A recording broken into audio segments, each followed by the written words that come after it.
ان الحمد للہ والصلاة والسلام علی رسول اللہ اما بعد اعوذ باللہ من الشیطان الرجیم بسم اللہ الرحمن الرحیم میرے پیارے طلباء و طلبات السلام علیکم ورحمۃ اللہ وبرکاتہ۔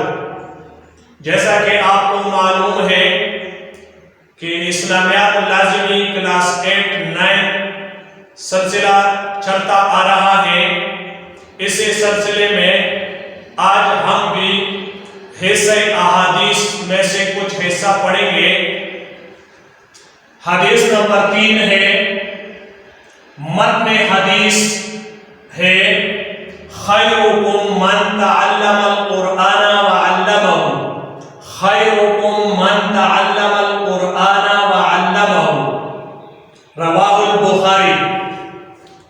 حضور اقدس صلی اللہ علیہ وسلم فرماتے ہیں خیرکم تم میں سے بہتر من وہ شخص ہے تعلم القرآن جس نے قرآن سیکھا، وعلمہ اور دوسروں کو سکھایا۔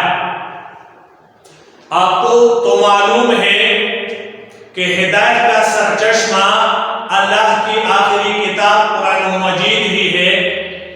اس کو فضیلت اور شرف حاصل ہے، تو جو لوگ اسے پڑھتے ہیں وہ بھی اس کے ذریعے مشرف ہوتے ہیں، معزز اور محترم ہوتے ہیں۔ اسی لیے حدیث مذکور میں حضور صلی اللہ علیہ وسلم نے اس کے پڑھنے والے، سمجھنے والے، سیکھنے والے اور سکھانے والے کی فضیلت بیان کی ہے۔ حضور اقدس صلی اللہ علیہ وسلم فرماتے ہیں کہ خیرکم تم میں سے بہترین من وہ شخص ہے تعلم القرآن جس نے قرآن سیکھا، وعلمہ اور دوسروں کو سکھایا۔ یہ کتاب کے صفحہ 29 پہ یہ حدیث موجود ہے۔ ان الفاظ کو جو عربی الفاظ ہے حدیث کے، اس کو متن حدیث کہا جاتا ہے۔ آپ مزید تفسیر اور امتحان کے لیے اسکول کے نوٹس، کاپی یا اسلامیہ نوٹس اور معتبر تفاسیر مثلا تفہیم القرآن وغیرہ جو سورہ انفال کا حصہ ہے مطالعہ کیجیے۔ صاحبان محترم، قرآن ہی وہ کتاب ہے جس کے بارے میں ایک حدیث میں آیا ہے ان اللہ یرفع بہذا الکتاب اقواما ویضع بہ آخرین، یعنی قرآن کے ہی ذریعے اللہ بہت سے قوموں کو بلند کیا کرتا ہے، بلند مرتبوں پہ فائز کیا کرتا ہے، اور نہ عمل ہی کی وجہ سے بعض لوگوں اور اقوام کو اللہ تعالیٰ پستیوں میں گرا دیتا ہے۔ آپ دیکھیں کہ قرآن ہی کے ذریعے ان لوگوں کو جو عرب کے ایسے لوگ تھے جو تعلیم و تعلق سے ناشنا تھے، رسم و رواج سے ناشنا تھے، اللہ نے ان کو نیچے مرتبے سے اونچے اونچے مرتبوں پہ فائز کیے۔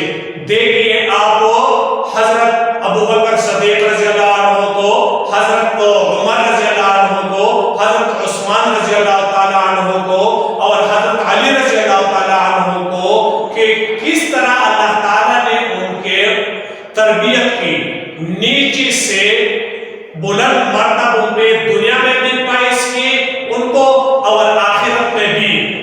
تو اسی لیے حضور صلی اللہ علیہ وسلم نے فرمایا خیرکم من تعلم القرآن وعلمہ، تم میں سے بہترین وہ ہے جس نے قرآن سیکھا اور دوسروں کو سکھایا۔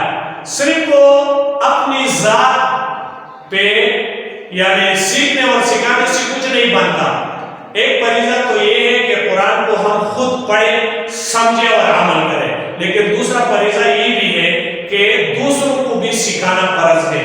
تو اسی لیے حدیث میں 2 درجے بیان ہوئے کہ ایک خود سیکھنا، پڑھنا، اور دوسری یہ کہ دوسروں کو پڑھانا اور سکھانا۔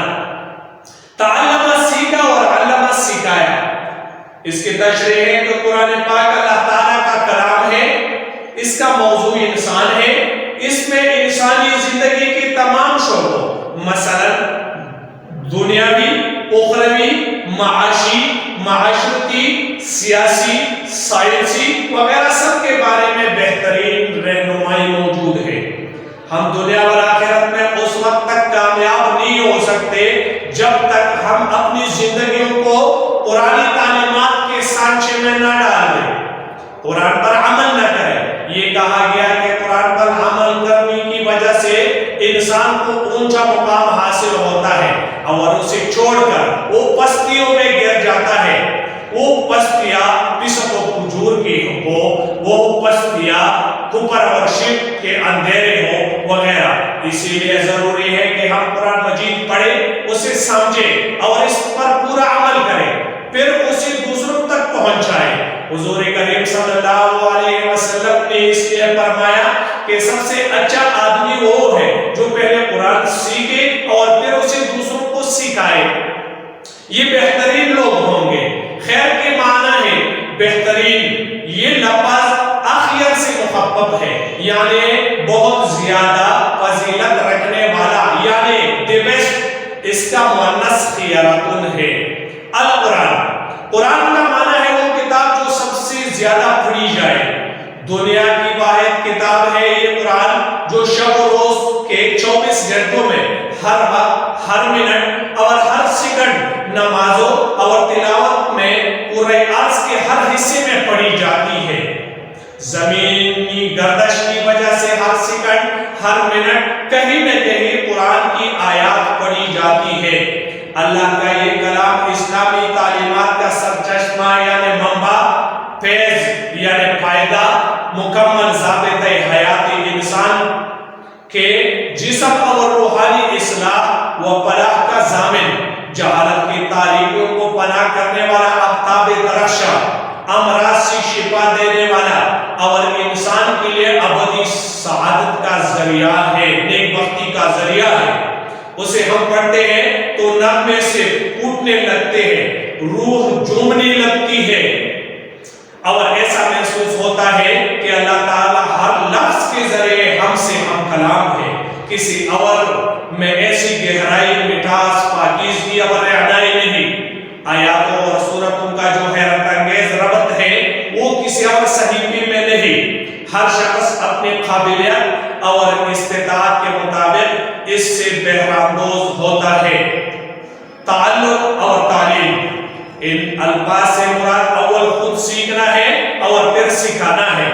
حدیث شریفہ کے مطابق حضور کریم صلی اللہ علیہ وسلم نے قرآن کی تعلیم بہترین عبادت قرار دیا ہے. آپ صلی اللہ علیہ وسلم نے یہ فرمایا کہ قرآن کا ماہر بزرگ فرشتوں کے ساتھ ہے، یعنی مع السفرۃ الکرام البررہ. آپ صلی اللہ علیہ وسلم نے فرمایا اللہ تعالیٰ اس کتاب کے ذریعے کچھ اقوام کو بلند بھی کرتا ہے اور دوسرے اقوام کو پست بھی کرتا ہے. آپ صلی اللہ علیہ وسلم نے فرمایا جو شخص قرآن کو پڑھے اور اس کی باتوں پہ عمل کرے تو قیامت کے روز اس کے ماں باپ کو تاج پہنایا جائے گا. قرآن مجید ایک سمندر ہے. یہ ہم پر منحصر ہے کہ ہم سمندر سے چند قطرے طلب کریں، ورنہ سمندر کو ہمیں دریا بھی بخش سکتا ہے اگر ہم قرآن کو صحیح طور پہ سیکھے، پڑھے یہ اور سکھائے اور اس پہ پورا عمل کرے تو دین و دنیا کے تمام کامیابیاں ہمارے لیے ہیں. ہم اخیار یعنی بہترین لوگوں میں سے ہوں گے. اس دنیا میں بھی ہماری حکومت ہوگی اور آخرت میں بھی سرخروئی حاصل ہوگی. جس طرح کہ علامہ محمد اقبال نے اس کی طرف اشارہ کرتے ہوئے خوب فرمایا ہے، وہ زمانے میں معزز تھے مسلمان ہو کر، وہ زمانے